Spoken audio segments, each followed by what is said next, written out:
welcome to the first instalment of Rock Landscapes, our first YouTube video. So, welcome. Today I'm going to talk to you about this retaining wall that we've just built. Jimmy, if you could just get a shot of that. The whole way around. There you go. So we've got obviously a concrete block retaining wall. It's sitting on a footing. This footing extends out 2.6 wide, the whole length of this wall, which is about 30 metres long, and it is 300mm thick with a 500mm thickening beam along the back edge of the wall. It has N20mm steel bar, L-legs that extend the 2.5 out to the edge of the footing, all the way up to the wall, and then 1.2 up into our block retaining wall. And they are at 400 centres, so there is one per block, because these blocks are 390 by 190mm blocks, and there's one bar per block hole. So, and that's important. So basically this footing has to be engineered, and it has to be large to take the weight of all that pressure of this wall, because it's a 3.2 metre cut from natural ground. We're 3.2 metres down, which is a lot of force. So that's why that footing needs to be so big. Today we're going to talk about, we're core filling the wall, so we're going to talk about that, what the mix is like, how to do it properly.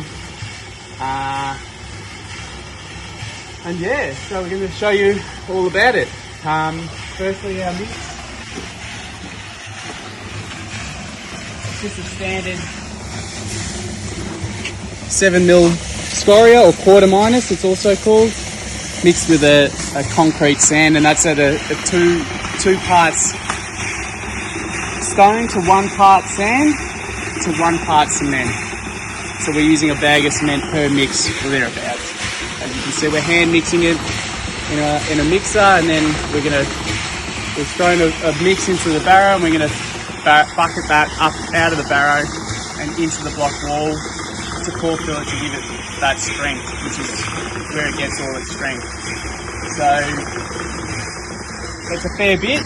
Probably if we that's GP cement, just normal general purpose cement. You can get a pump and do it out of a truck. It's probably easier and quicker. Well, it's definitely easier and quicker, but it's also expensive, so this is why we're doing it this way. Come and have a look. We've just used these just bricks to form up the end of the block wall to stop that core fill from spilling out. We did this yesterday, so it's still pretty green, but it's gone off already. So that's how we do it. You can see here our N20, no, these are N16, sorry, but N16 bars join onto our N20 bars. So that they're about 1.4 metres long, and they connect with the existing L bars that we spoke about earlier.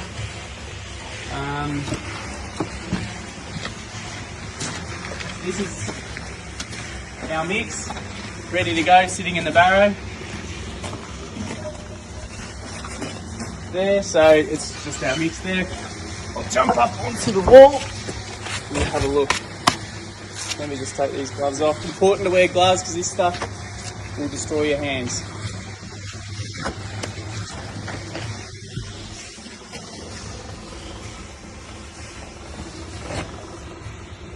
So as you can see, this is what we've done this morning. There we go. We've filled our columns with all of that concrete mix. So this is what an empty one looks like. If you can see down there, you can see we've got our horizontal 12mm bar, which are these ones here. That's one every second course, and they extend the whole way down, and where they join they overlap by 600mm.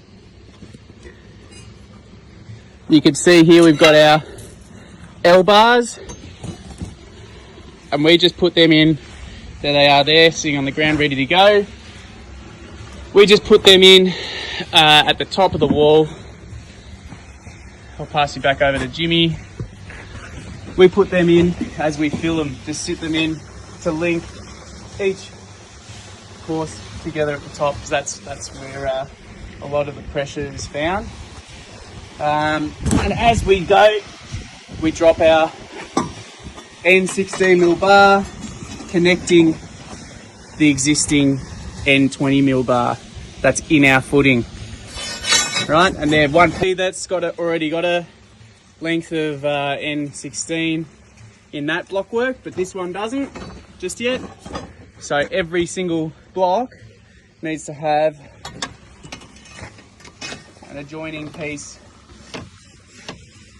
of steel which links it all together, and that steel needs to sit behind this N12 bar, the horizontal bar.